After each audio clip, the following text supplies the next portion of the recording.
নতুন একটা রেসিপিতে আবারও তোমাদের স্বাগত। আজ করব পাকা আমের সন্দেশ। দেখো দুটো পাকা আম নিয়ে নিয়েছি। এই সন্দেশটা আমি খুব সহজভাবেই বাড়িতে বানিয়ে দেখাবো, তোমরা যে কেউ বানাতে পারবে। আমটি কেটে আমি মিক্সি জারে দিয়ে দিলাম, এর মধ্যে দিয়ে দিলাম পরিমাণ মতো চিনি, আর আগে থেকে ছানা করে রেখেছিলাম সেই ছানা দিয়ে একটা স্মুথ পেস্ট তৈরি করে নিয়েছি।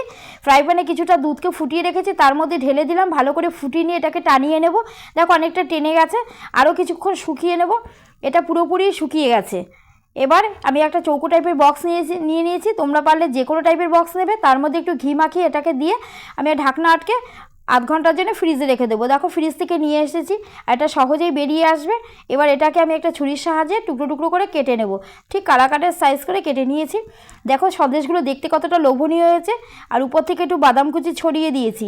বন্ধুরা রেসিপিটি কেমন লাগলো? ভালো লাগলে লাইক করো, বন্ধুদের সাথে শেয়ার করো, আর চ্যানেলে যদি কোনো নতুন বন্ধু আসো চ্যানেলটিকে সাবস্ক্রাইব করে আমার পাশে থেকো।